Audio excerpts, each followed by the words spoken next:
It's been too long since the last Tull tutorial, so it's time to fix that.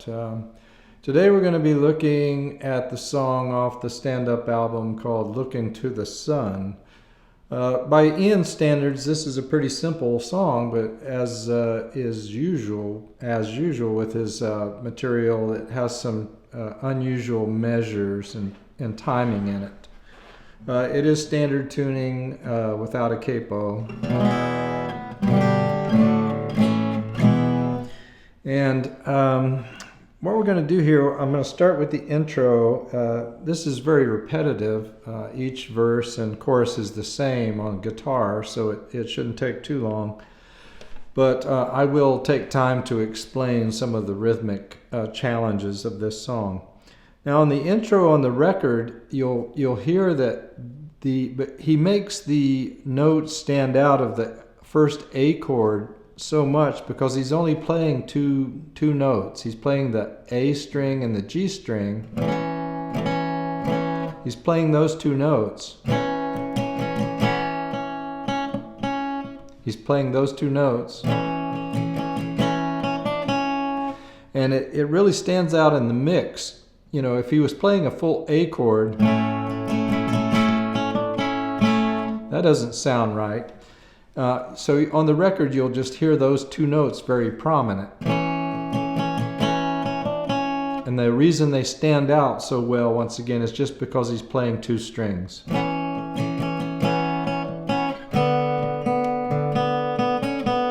then he's just sliding that down into the G position. And he actually lets the D string ring open between those. So he mutes the D string here, just playing those two notes. And then he lets the D string ring open because it's in unison with your A string. And you're going to be adding those notes on the G string. First time we're adding the simple suspension. And then the second time when we go to the G, it's those two notes.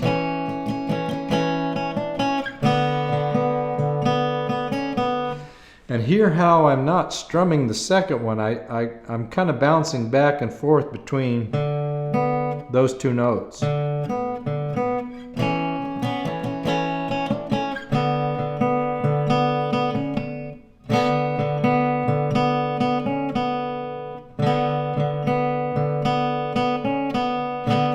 And then we're going to slide back up into that A position.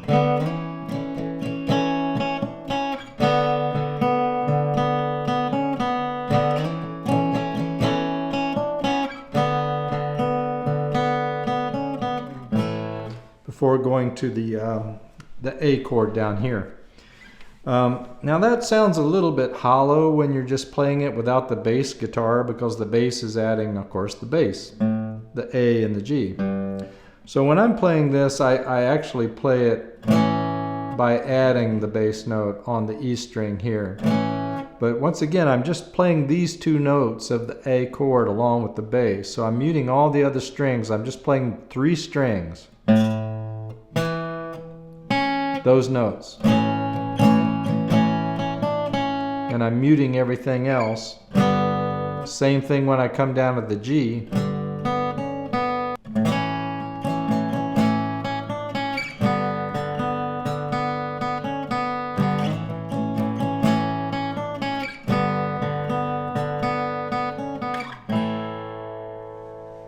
So you can hear how that sounds a little bit fuller than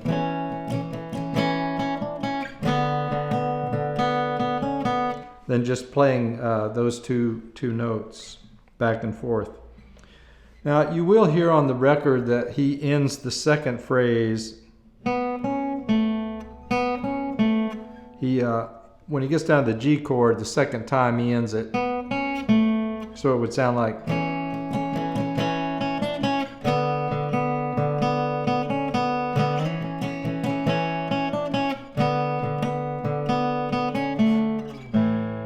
Before going down to the A, which is very easy to do if you're just playing these two strings. But if you add the bass note, that's going to be very difficult to add that note. So I would just leave that note out. I would just repeat that twice. You know, doing that just rather than going.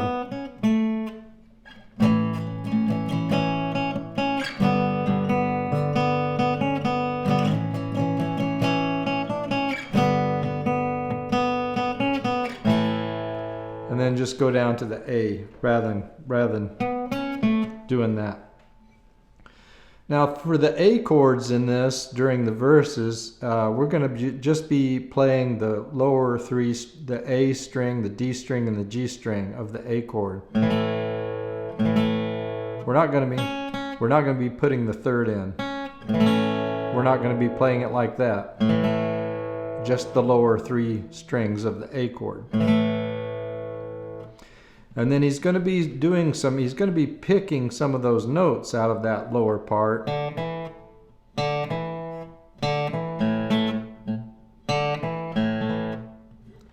The first time it's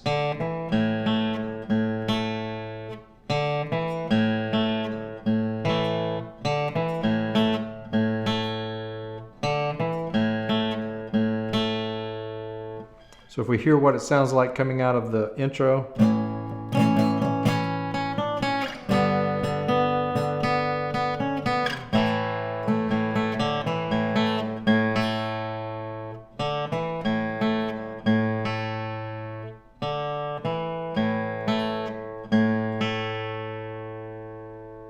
All right, so that's how he gets out of the intro. Now let's get to the when he starts the verse, singing the verse, he's going to play those notes on the A string. Took a sad song. So, you know, you can hear he's just playing what he's singing in unison. Took a sad song. Once again, you can hear how he's kind of bouncing between that octave on that lower A and the G string, between those two notes. Took a sad song. And then we're going to be going between a E and a C chord. And you can certainly play it down in the open position down here if you want, you know. Took a sad song of one sweet evening. So you can certainly play it down there, but if you're listening on the record, you'll hear that the triads are very tight, and it almost sounds like he has a capo. And that's because he's playing the E and the C as bar chords up here, rather than playing in the open position. Took a sad song of one sweet evening. So hear how he's bouncing back and forth between that octave again.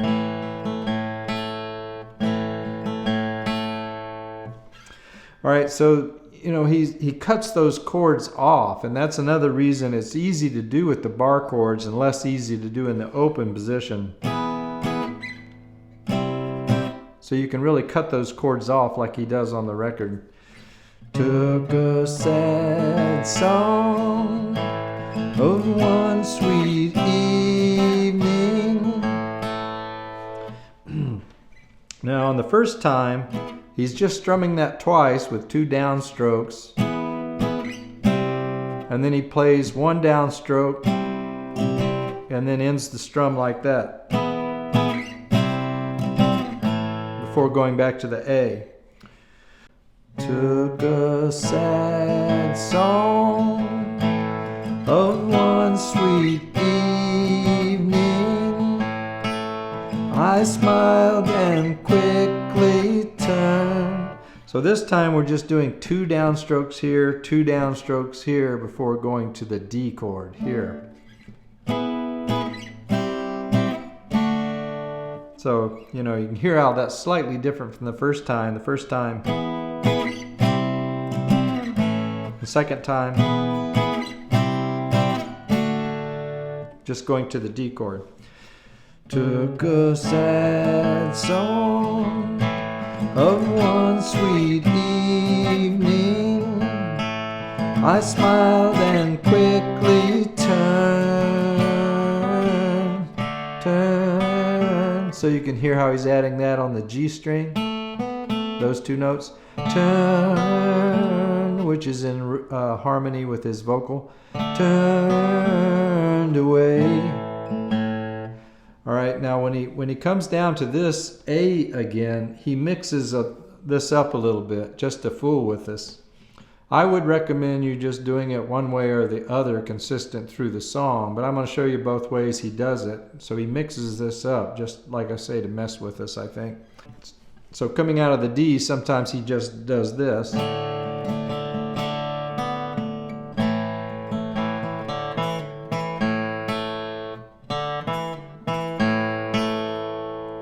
So sometimes he does it like that, and other times he goes.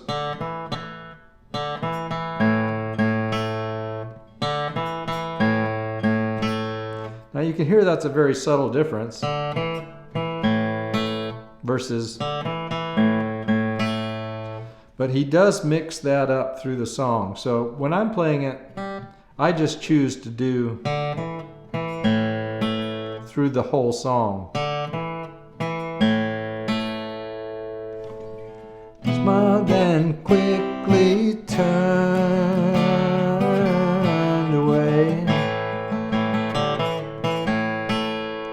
So I choose to do it that way rather than, but if you're playing along with the record, you'll be tripped up sometimes because he changes it around.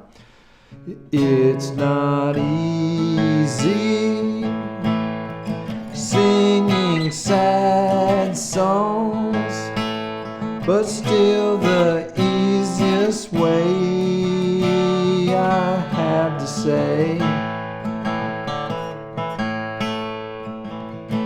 Alright, so that gets us through the first verse, and now we're to the chorus. And the chorus is a G, and a D chord. And once again, if you can play them down here in this open position if you want to, but if you listen to the record, you'll hear this A note on the top of all the chords. So it's an A chord with that in the top.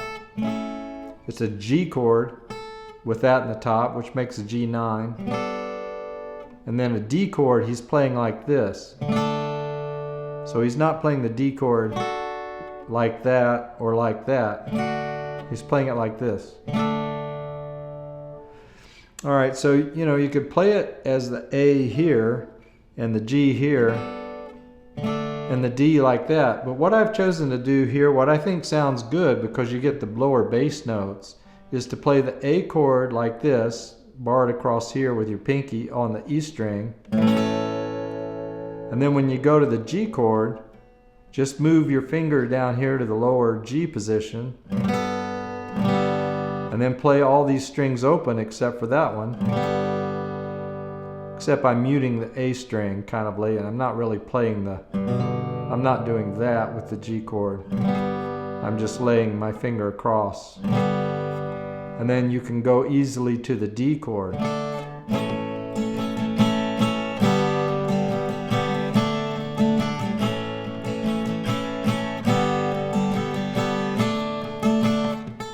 So you can hear how that lets you keep that A note up there very clearly.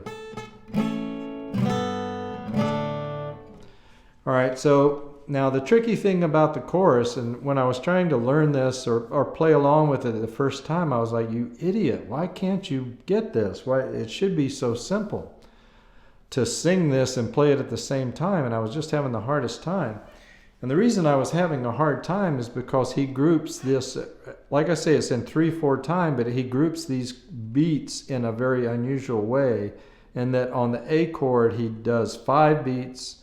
On the G chord, he does 4 beats. And then when he gets to the D chord, he does 3 beats. So what that sounds like is 1, 2, 3, 4, 5, 1, 2, 3, 4, 1, 2, 3, 2, 3, 4, 5, 1, 2, 3, 4, 1, 2, 3. So that's why it's a little bit tricky to play that and sing it at the same time. So when you look into the sun, see the things you haven't done. So hear how that's 5, 4, 3. Now on the last time, he just plays the D chord 2 beats. So in the first time,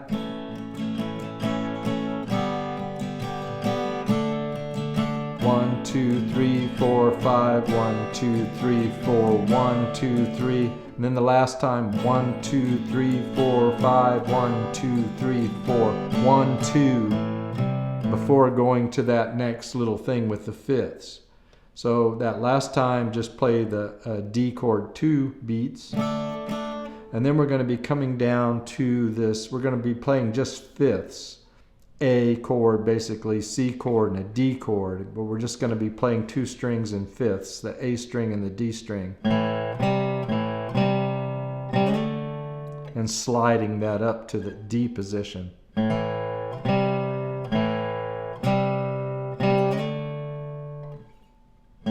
A position. Playing the C position and then the A position again. Sliding up to the D position and going back to the A position.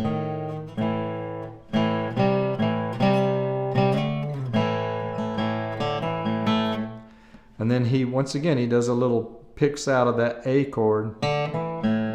He goes like that.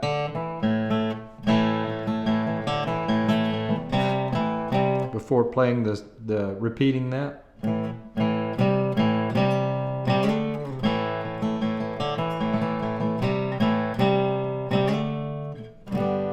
And then we're going to be going to a G bar chord before sliding back up into the intro.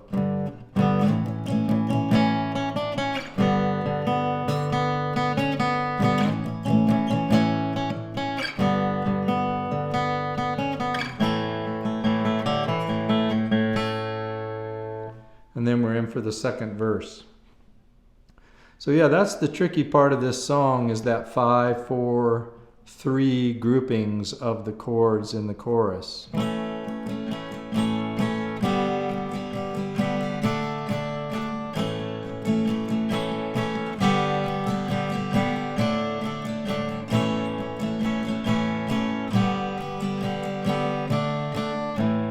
Except the 2 beats once again at the end of the chorus to go into the fifths.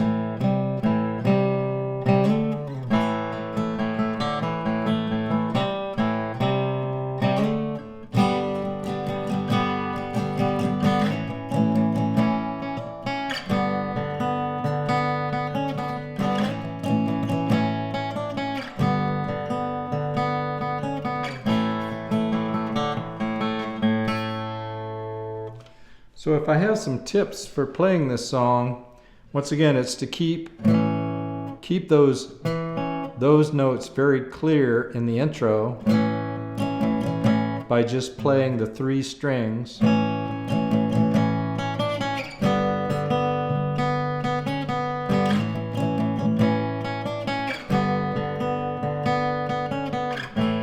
And then always on the A chord, make sure you don't let the B string creep in there. You don't want the full A chords. You just want the bottom 3 strings, A string, D string, and G string of the A chord.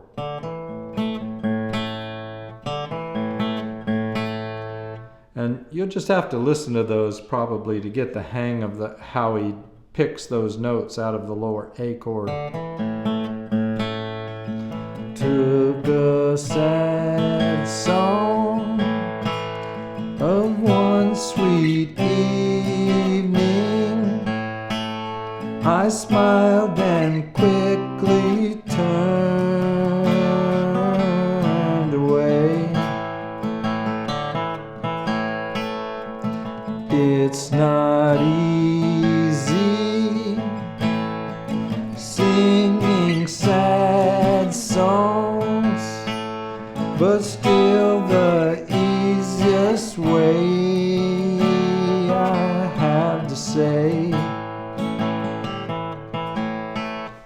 I let a little bit of that B string creep in there, which I'm trying not to do. Took a sad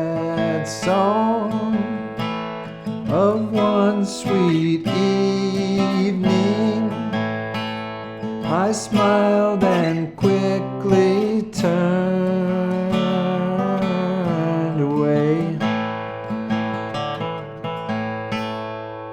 It's not easy singing sad songs, but still the easiest way, I have to say.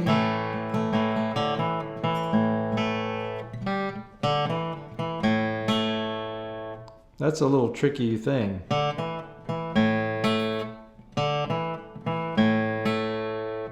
Once again, sometimes he goes just to mess with us. All right, so that's Look Into the Sun. Just, it repeats that over and over. 1, 2, 3, 1, 2, 3, 4, 5, 1, 2, 3, 4, 1, 2, 3, 1, 2, 3, 4, 5, 1, 2, 3, 4, 1, 2.